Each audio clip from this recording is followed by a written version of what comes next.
A great pleasure to introduce to you Kevin Sorbo. Whatever it takes, 'cause I love the adrenaline in my veins. I do whatever it takes. She did. She took my opening joke. So just by saying that, you know, Hollywood loves me. So,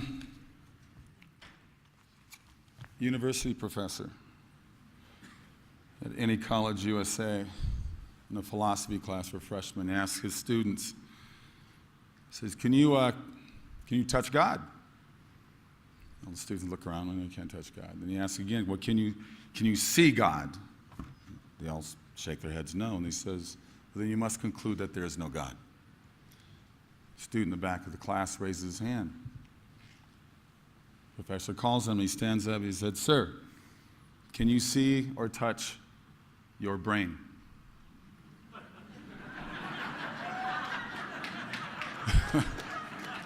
Then you must conclude, sir, you have no brain.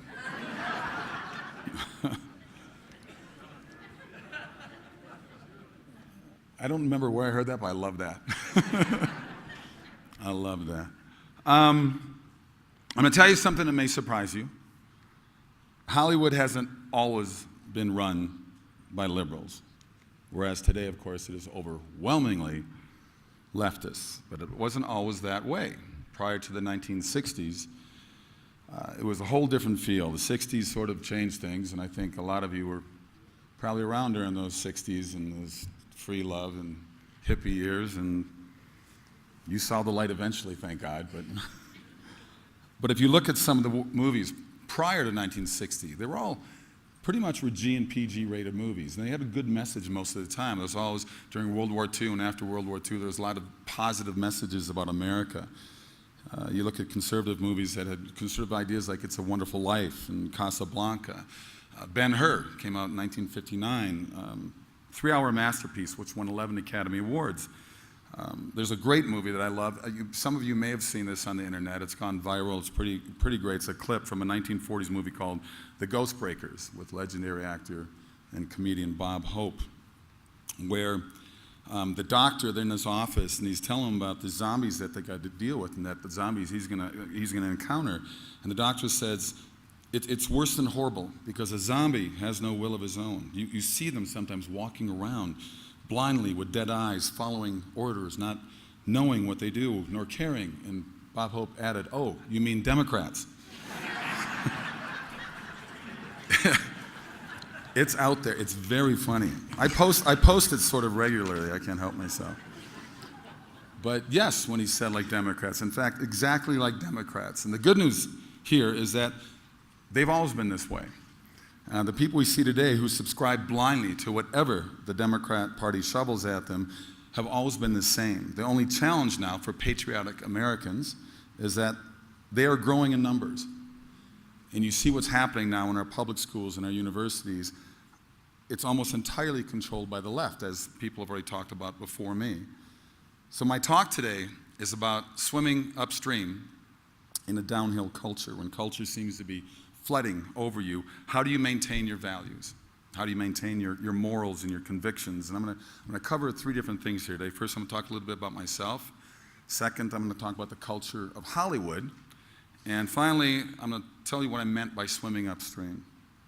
First, a little bit about myself. As Jennifer mentioned, 1993 to 2000, I was playing Hercules on TV, and it was the most watched TV show in the world, so maybe a little ego happened with that. It was kind of cool to pass Baywatch, and we didn't have anybody in slow motion, but we actually had some good storylines and some funny episodes. But 5 years into filming that series, I suffered 3 strokes. I had an aneurysm up here, my left subclavicle had opened up and caused a bit of problems for me. Changed my life actually quite drastically. And I went from someone who was in better shape than most guys who were in their 20s, and I was in my 30s, and I'm to a guy that couldn't even stand up and walk a straight line. I still maybe looked like Hercules, but I kind of felt like Daniel Day-Lewis in my left foot. I mean, it wasn't a fun 3 years of my life. And I was lucky, though, because I was alive, and I had a strong faith to fall back on. I had a strong fiancé at the time, and Sam, before we got married, to to push me and not let me feel sorry for myself. And I was able to get through it. And the strokes derailed a very promising career for me, because at the time, Universal was sort of gearing me up to take over for Arnold Schwarzenegger in the big action film world. But I worked my way back, and after completing the last 2 seasons of Hercules, I went on to do another series called Andromeda for those Star Trek fans. It was the first show he created after that series, and I did that for 5 years. But when that series ended in 2005, I launched myself into the independent movie world. And independent movies, I'm sure you know, are pretty much done outside the Hollywood community. And why outside? Well, because my brush with death really opened up a sense of impatience in me and encouraged me to become a little more open and speak my mind about things. Sam warned me that it would hurt my career, but I got tired of the hypocrisy, and I got tired of the one-way street that they scream for with their tolerance and freedom of speech. So this wasn't something that, as a conservative, really works to your benefit in a left-leaning Tinseltown. And after all, like I said, they do scream for tolerance. They scream for freedom of speech, but they don't allow you to have your own. So I started doing these independent films. Actually, I just finished my 56th movie. There's 20 I wish I didn't do, but I did them anyway. But a lot of them have gone in that faith world, in that family-friendly world. One of them was What If? I know some of you saw it yesterday. It was my first one. About 7, 8 years ago we shot that, and it was my first really Hollywood caliber, sort of unabashedly Christian movie, because it includes a true conversion in there. And it's important because it speaks just to a broader audience, not just to the preaching to the choir. I'm going to talk to those people, those agnostics, who I call the independent voters. They just don't know which way they want to go yet. And but virtually no advertising behind it whatsoever. Ted Baer fell in love with it and gave us all kinds of accolades with it. And I'm very proud of that movie. Of all of the movies I've been part of, it's probably my top 3, top 4 favorite movies. But if you didn't see the movie, shame on you. I think you should go to Amazon, buy 10, 20 copies, and spread them around to all your friends. The writers of that did a little movie I did called God's Not Dead, and I hope some of you saw that one as well. Thank you. I play an atheist college professor in that. That's sort of redundant. I played a college professor. And my mother hated me in the movie. She hated my character, so I said, well, then I did a good job. I figured that was probably the best critic I could get on that. But that little movie is a $2 million movie. And they had a pretty good marketing scheme plan with it, where they had somebody, at the end of the movie, they had everybody text people they know God's not dead to everybody they know. So they got basically free word of mouth. But that $2 million movie made $70 million US box office and made another $40 million worldwide. It is in the top 5 dollar-for-dollar return on a movie ever made in Hollywood. Ever.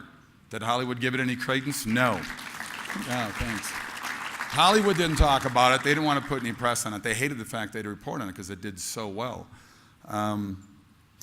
But to be part of that movie was really amazing, and it was a wonderful movie to get out there. I used to get stopped at airports all the time. I travel a lot, so airports, restaurants, wherever people said, love Hercules, love Andromeda. 80% of the time now, it's people saying, we support you. We love the movies we're doing.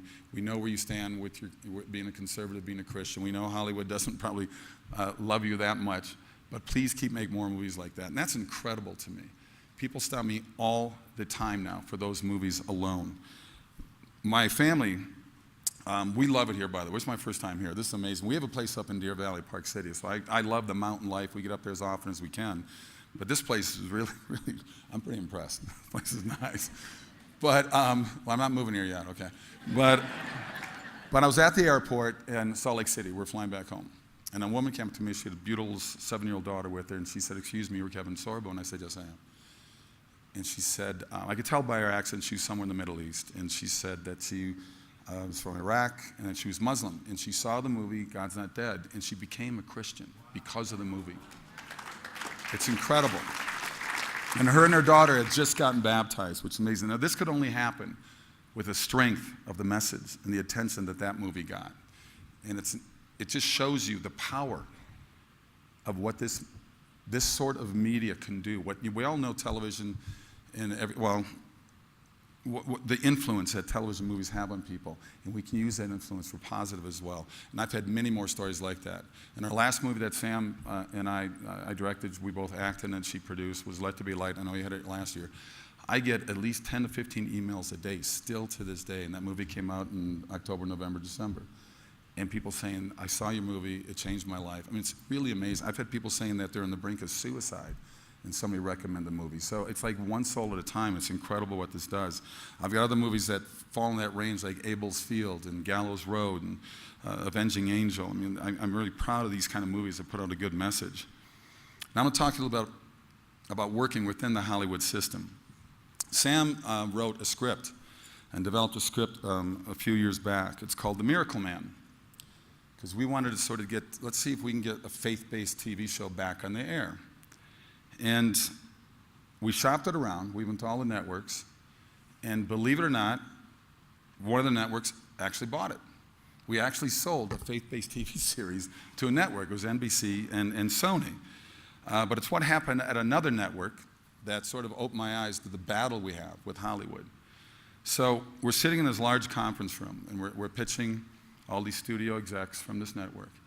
And the woman who's sort of running the show there, we explain what the show was like. We explain the idea of the show. You know, you look at Seventh Heaven. You look at Highway to Heaven, Michael Landon. You look at Touched by an Angel with Roma Downey. They all went 7, 8, 9 years. They ran a long time. There's an audience out there for them, but nothing on TV for the last 15, 20 years since those shows have gone off the air. So we pitched it because it's an edgier faith base. It wasn't Touched by an Angel. It's more like Punched by an Angel.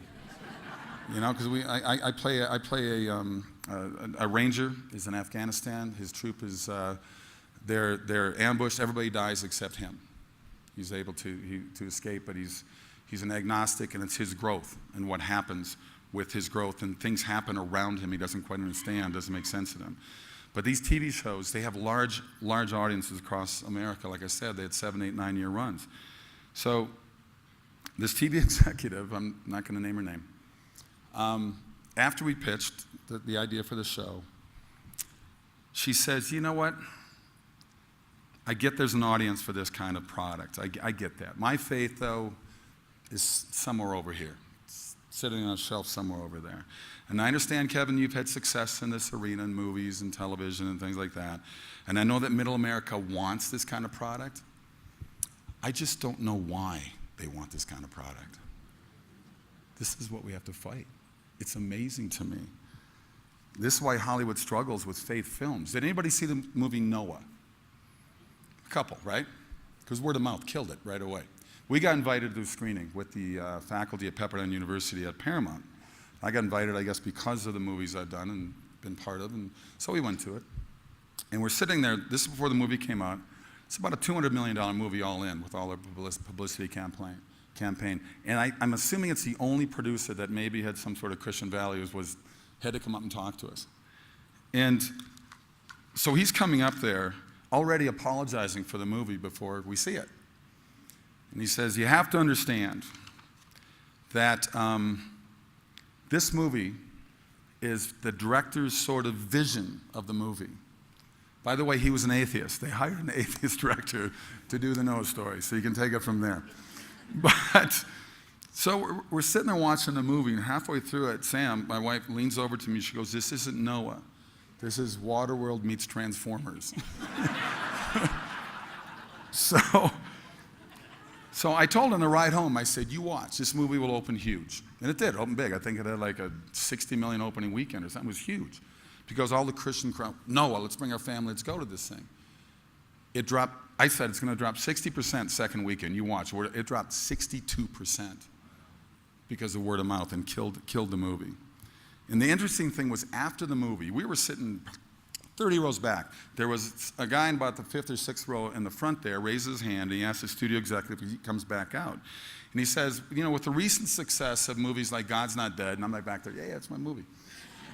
And he said, do you think Hollywood would do more movies like that, more independent movies? And he said, you know what? The independent movie makers are good at doing the independent movie stuff and the faith movies. Hollywood will just stick pretty much to, making the big budget movies. So that's why you get more and more Thors and Avengers and Pirates of the Caribbean 14. That's what you're going to keep getting. So don't hold your breath waiting for Hollywood to, change their way of doing things, because it's not going to happen. Now,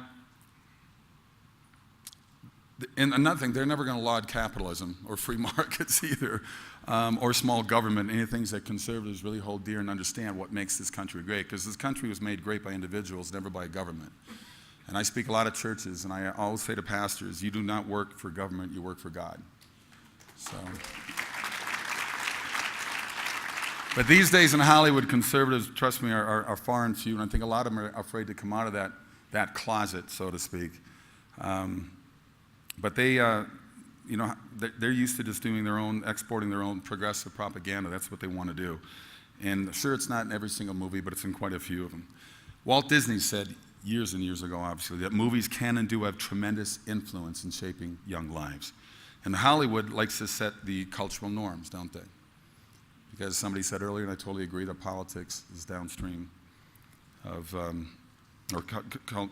culture is downstream. Politics is downstream of culture, sure it is. It's totally influenced by what Hollywood puts out there. Because Hollywood has the ability to influence our culture quite deeply. Not only that, they're in the business of sort of destroying and reinventing our culture. Because it needs to be cutting edge, right? It needs to be dramatic. It needs to be new and different, because normal stuff is boring to them. For this reason, Hollywood is drawn to the abnormal. If you look at the path that Hollywood has gone down with the increase of sex on TV and movies, violence, lifestyle choices, and how much more they go to cover and glorify, even approve all these kind of things that are opposite of the values and morals that most people want to see in movies. Let There Be Light. Just to show you what they do can hurt movies. Very proud of Let There Be Light. It's a wonderful movie. It should have got out there more. Hollywood put a PG-13 rating on that. So in dealing with the ratings board, I listed all these movies that have unbelievable amounts of violence and sex and hate and anger and just there's nothing like that in Let There Be Light. They put a PG-13 movie and they said, well, your character drinks a little bit and takes some pharmaceuticals, and there's a car crash that you never see in the movie. And they gave it a PG-13 because they didn't want families to take their 7, 8, 9, and 10-year-old kids to this. That was their way of trying to hold back the movie to have any success whatsoever. That's how bad it is, guys. It's that bad all the way across. And that's part of the battle we have to deal with. But if you agree that Hollywood is defining our culture and modifying, which they are, then it follows that Hollywood can make it better too, that Hollywood can influence our culture in a positive way, and that's why I do these movies.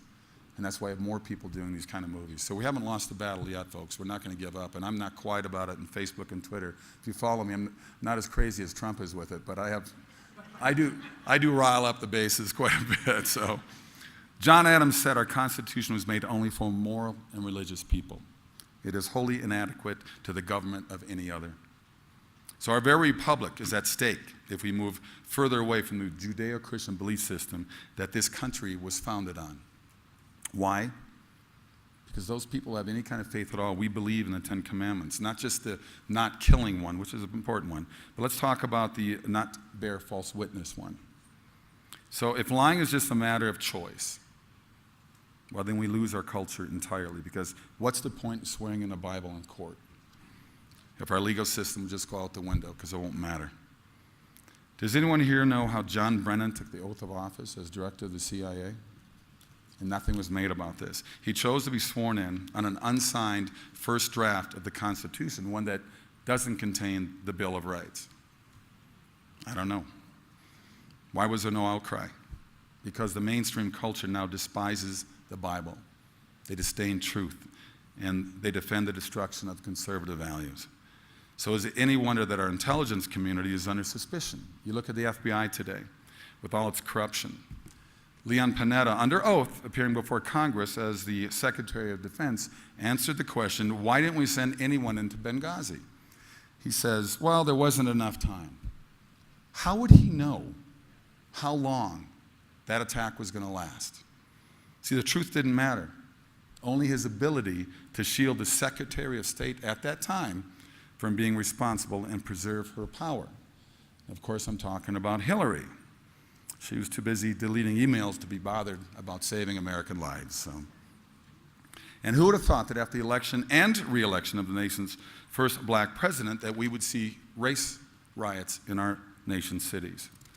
And I've always asked, would those young men that you saw out there destroying public property, hurting people, businesses, stealing, looting, all that, with the mostly 15 to 30-year-old males you saw on the streets doing that, would any of them be doing that if they had any sort of biblical principles in their lives?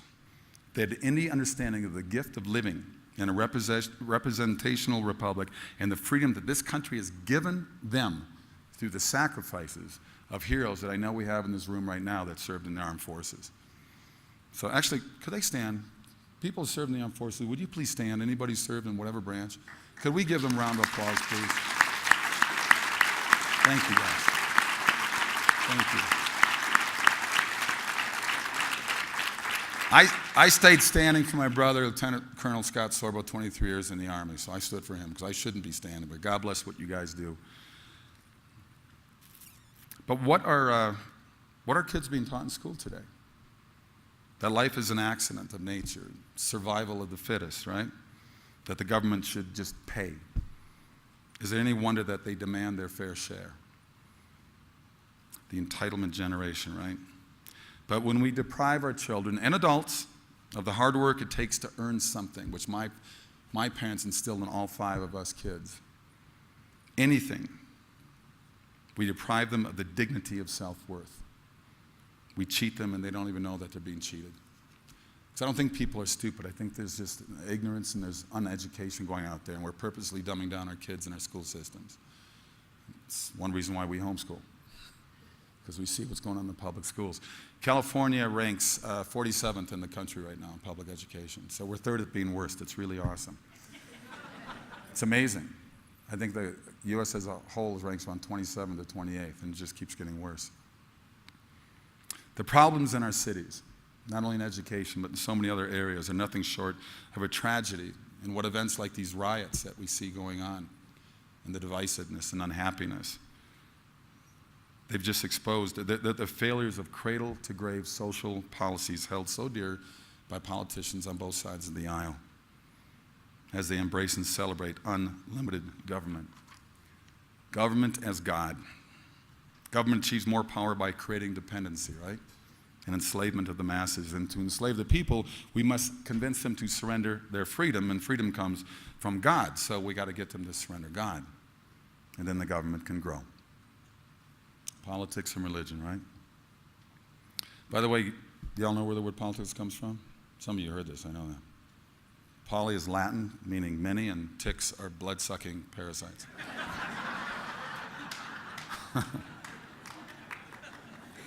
I heard that from a politician years ago. Now, I'd like to talk a little bit about swimming upstream. And it isn't easy standing for your convictions in a politically correct world that we live in now. In fact, I think political correctness was invented to make it more difficult to stay true to your beliefs.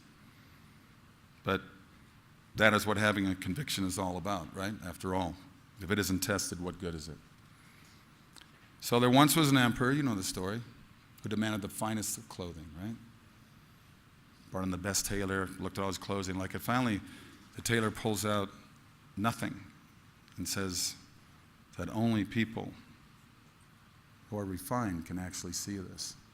So you know the rest of the story. And it took a child to tell the emperor that he was wearing absolutely nothing, that he was naked as he marched through the streets. The child wasn't beholden to political correctness, and neither should any of us be.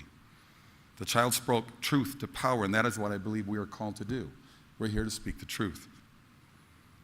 So I mentioned earlier, my wife and I, maybe I didn't mention, we just finished another movie. We just wrapped on Sunday, actually, up in Calgary. And it's our newest project. It's a pro-big oil, pro-free market movie. It's a faith-light comedy called East Texas Oil, and it's based on a true story about 2 con men. I directed it, but I play one of the con men in the movie as well. John Ratzenberg plays the other. You saw him in What If, you saw that movie. And Lou Gossett Jr. is the storyteller behind it all. It's a true story dealing with an oil strike in 1930 by 2 con men that were selling, there were flim-flamming widows out of all their money on fake oil wells, but they actually strike oil. The problem is they sold 500% of the shares. And their ego made them bring in the oil well. And what happens is they end up in prison, but a character by a different name, but you would know his last name as Hunt, came in and bought them out and got them out of prison. And of course, my character was like, well, what do we get out of it? He goes, you get your freedom. And freedom isn't free, son. So there's a lesson to be learned right in there as well. And the message inside the movie is very subtle. And that's pretty much what Hollywood has been doing in the culture we have today. They're very subtle. Not so much anymore, but for the last 50 years, very subtle in where they were going with their narrative. I mean, Hollywood pioneered single parenting, right? Through Murphy Brown and that series she had. Single women's birth skyrocketed. Weeds, the HBO series, we're in Colorado, here you go. You got pot's all legal here now and you can move around the world. There's a movie called The Kingsman, and the most vile character in there, who displays very obvious leftist preferences for totalitarianism, is labeled by somebody else as a Republican, by another character in the film. Never mind that communism and socialism has been responsible, not conservative, for the death of 100 million people over the last century. The progressives have succeeded in tarnishing the conservative brand to such an extent that it is now synonymous with evil. That's what they've done. I had 2 actors that I worked with up in Canada when I shot my series Andromeda that got so angry at me for being a conservative. And the first thing I said is, you're against education. I was like, what? This is labels, right? They couldn't tell me why I was against it. They just said I was. And then they went on the whole abortion thing, which I didn't even bring up. And they went, no man can tell me what I can do with my body. They went crazy. So being the smartass that I am, they're sitting between me in the early morning, 5 in the morning, getting hair and makeup done. I'm reading an article, and I said, you got to be kidding me. And they said, what? And I said, this guy in Hawaii just got 7 years in prison for eating a sea turtle egg. And one of them said, he should have got life. And I said, why? It's an egg. She goes, Kevin, that egg would have become a turtle. And I said, what was the egg in your stomach going to become? She stood up. Typical liberal answer. Walked to the door, veins popping on her neck. You're wrong. That was it. How am I wrong? That was her comeback to me, apparently.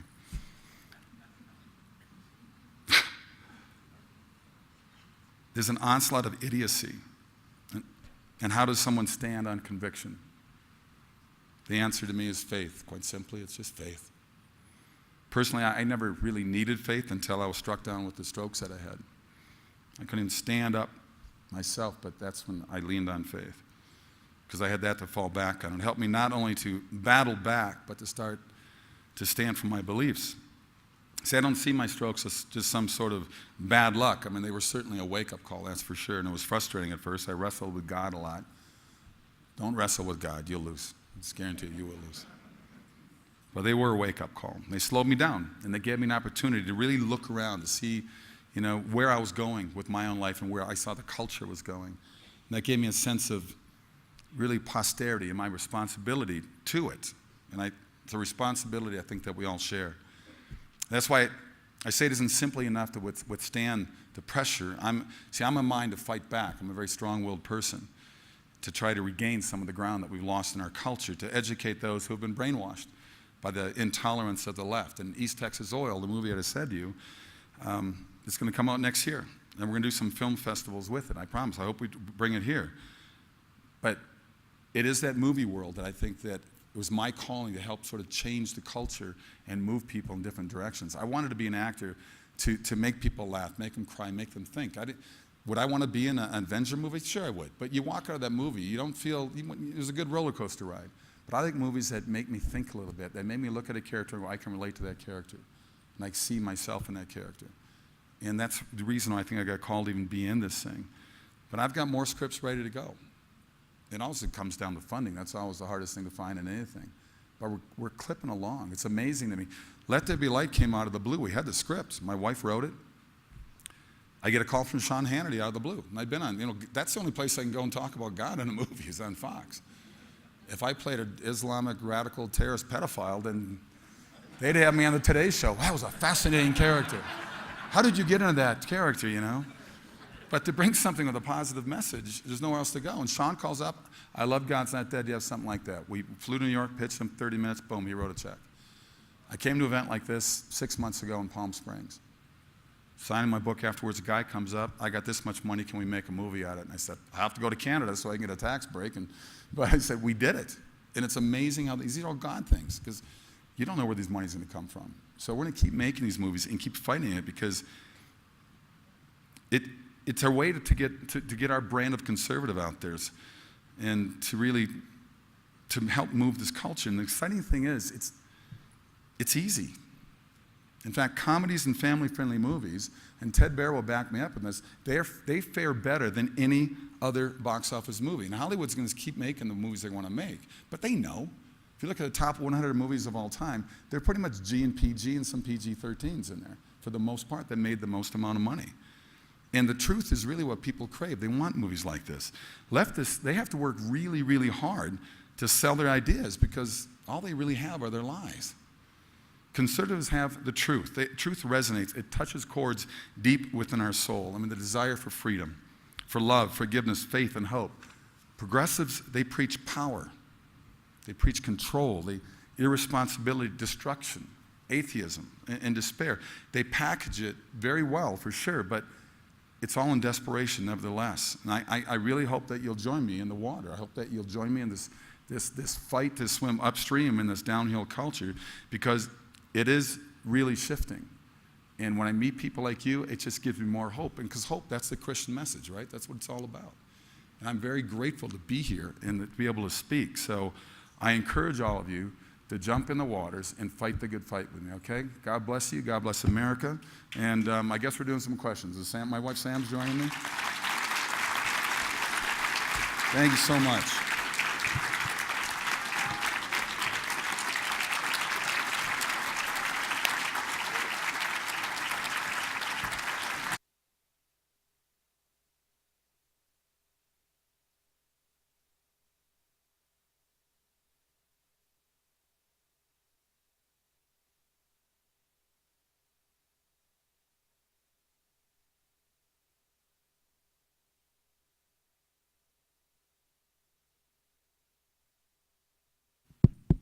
Oh, I'm on now. Oh, there we go. This is Sam Sorbo, my wife. Hello. I spoke last year here. So I know the first question on everybody's mind is about me. Of course. As it should be. What is it that you're most proud of in your life? Aside from me. Well, you're okay. The birth of my 3 children, more than anything else. What is one thing that Yeah, clap for children. It wasn't that long ago. I remember being in grade school and a guy come and talk to us. He goes, you are the future. And I'm like 11 going, you're like 30. You're an old dude, man. What do you know? But it does, as we all can attest, it goes by so fast. It really does. Yeah, it does. So anyway, go ahead. What is the thing that you most regret in your life? The thing I most regret. Wow. I think Aside from me. I think the list could almost be too long. You try, tune in my way from Frank Sinatra. You try not to have regrets. But I think that, I think I don't regret getting to Hollywood when I did. I had a sidetrack to Hollywood, by the way. I went to Europe right after college. I was going to stay for 3 months. I stayed for 3.5 years. So my parents were like, when are you moving to L.A.? And I said, I'm having too much fun. I'm not asking you for money. I'm doing fine. But if there's any regrets, I can't think of any, to be honest with you, because it's you learn from all these things. I used to caddy at this private Jewish country club in L.A. And I'm a Lutheran kid I'm in Minneapolis. I grew up in a little town called Mound, Minnesota, west of Minneapolis, beautiful Lake Minnetonka. We were home to Tonka Toys, get it? Lake Minnetonka, Tonka Toys. We got some people from that area. That's pretty cool. Orono, we hated the Spartans. Those were my arch rivals. I was the Mohawks. We were the Mohawks. Speaking of political correctness, I'm going sidetrack here.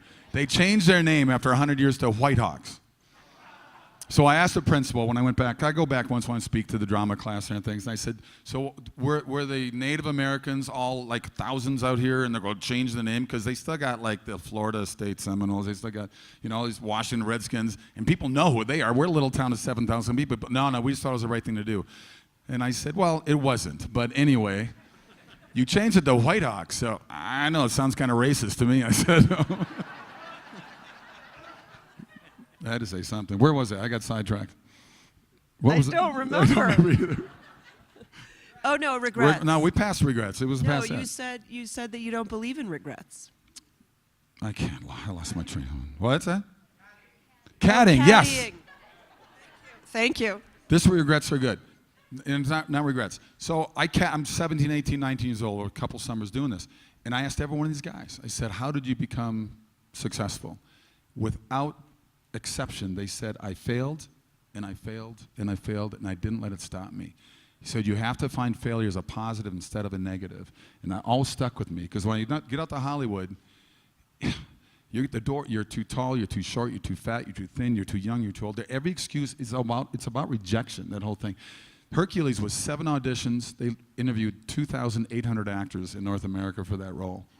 So it's perseverance. And my parents taught me that too, though, to stick with that and hard work. So I can't say there's regrets, because I think you learn by the things that you should have done or didn't do and you hated doing. But I think you learn from those things.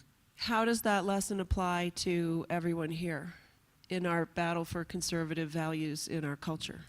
I do not have the quote memorized in my head, but it was Justice Scalia before he passed away. He had a wonderful quote. Do you remember it all? I know bits of it.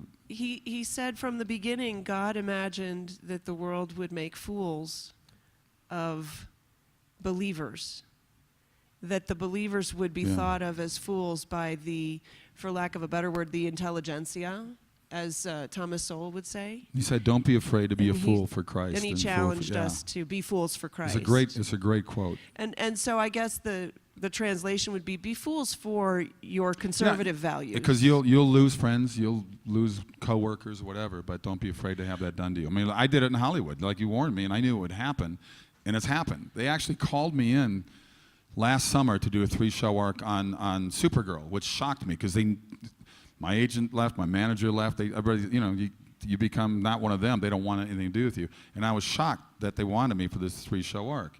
I get up there, the producer, Trump had just got elected, and he's in his first year, and she looks at me, she goes, "Okay, you're evil. You're the most evil person in the world. Think Donald Trump." And I looked at her and I said, "So he's more evil than Hitler was, or Pol Pot was, or Mao, or Stalin, any of those people?" I mean, Stalin killed 40 million of his own people, so I mean, I watch a lot of news. Has Trump killed anybody yet? I haven't heard anything about that. She just was glaring at me. I mean, that's where this is what but she continued. She said, "You're Trump, and then the girl that you're playing opposite is just light and love and everything wonderful. Think Chelsea." Yeah, she did. She said Chelsea. I think it was a test. I think she was testing you. Well, she didn't talk to me for the next 3 weeks on the set, so I was her kryptonite on Supergirl, apparently. Oh, shoot, I forgot what, okay. Well, there's more here. So, do we have questions from forgive me. People are asking about new distribution channels. There is a struggle right now in media. For independent films, yeah. Well, there's a struggle in media to get revenue, right? It costs a lot to make a film. If people don't go to the theaters, it's very difficult to recoup the cost of the production. And so these alternate revenue sources like Hulu and Netflix is doing a lot of production. Netflix and Amazon are leading the way. Now Disney's going to do that. They've pulled all their stuff away from Netflix because they're going to do the same pay per month format that Netflix is doing. But Netflix owns everything right now. Let There Be Light, we got called in off the success of that because it did pretty well in theaters, even though we wish we could have got it out there more. We got called in by Netflix to talk to their film and television departments. So we brought them family stuff, because that's where we need to reach that audience. And even after wonderful scripts we pitched them, they still kind of, it's got God in it, I don't know, So it's weird. It's weird. They want to do it and they don't want to do it. Do you think our country has done a good job with the separation of church and state? When Jefferson wrote that, It was to keep government out of churches. And the liberals have switched that around. Just like we used to be the blue states. Why did they switch to us to be the red states? Because they didn't want to be associated with the color of communism. I swear, that is my take on that. Because if you look at other maps, Reagan and earlier, it was blue states were considered the conservative states. And that the color got switched. And I'm going, why? I don't know. It's interesting. So your answer would be no then? No, yeah, whatever the question was. Do you see any hope in pop culture for conservatives in any other artistic fields than Hollywood? For example, conservative comedians, musicians, authors, etc. It's a long battle for them. Even, you know, Jerry Seinfeld came out and said it's no fun to do stand-up anymore because everybody's looking to be offended. Doesn't matter what you say. You're a referee in a basketball game now. You're going to 50%, it's like politics. Half the people are going to say you're wrong. The other half might say you're right. But you can't, I can say I love the color blue and some, I hate blue, you know. And they're going to come up with something. It's absolutely ridiculous right now. And I know, hearing from him talk about that, because Letterman, forget about it. He's gone. But, you know, he's not happy making $40 million a year. It's tough to get by in that, by the way. So it's weird to see, it's interesting to see him come out and say it's very tough to get up and do stand-up now because they've taken the fun out of it. He's stopped doing any stand-up on college campuses. Yeah, he's refused to do that. And I think I need to finish up, but I just want to say that there's a lot of power in being offended. There's a lot of power in that, but there's no joy. And we all, as conservatives, I would hope we understand that there's a lot more joy in choosing to not be offended, choosing to believe that the person didn't mean the offense that you might take from what they're saying. And I believe that that is a message that we ought to really try to disseminate among people, because the amount of power that there is in personal offense, in the feeling of personal offense, is going to destroy this culture. Okay. Well, you know, it's interesting. My manager told me, I'm still loosely with her, but not really. She said to me, you know, maybe you should go into politics and leave acting because, you know, the stuff you post on Twitter and Facebook. I'm going, the stuff I post isn't nearly as offensive as the stuff as a Peter Fonda and Alec Baldwin. I start listing all these actors and the stuff, the anger and the hatred that they throw out there at people. I don't call for the death of people and the hurting of their children, their families, any stuff like that. I put the truth out there. They don't want to hear the truth. So when I said, I listed all these names, she paused for a long time. She goes, okay, I get it. So me, I can't have an opinion. I should leave acting. But they can keep on acting at the same time. They can spew all their anger and hatred that they want. I mean, could you imagine if I held up the head of Obama, like what's her name did? The outrage? It's so blatantly one-sided and ridiculous. It's pathetic and sad. And the only thing I can do is go back after him with the truth and comedy, and that's what I try to do. Sunshine, right? Happiness. Sunshine, and that's what we try to do in film, right? Yeah. And infuse so please, I into the appreciate your culture. support in the movies. Please keep supporting. My newest one coming out is One Nation Under God. We just did the Pledge of Allegiance, and in that one I play actually a nice teacher, and I fight my debate class to bring that back. So it's One Nation Under God. We just won a little film festival, which is kind of cool for Best Picture. So Congratulations. thank you very much. But thank you. God bless you. Thank you so much. Stay there? No, that's yours.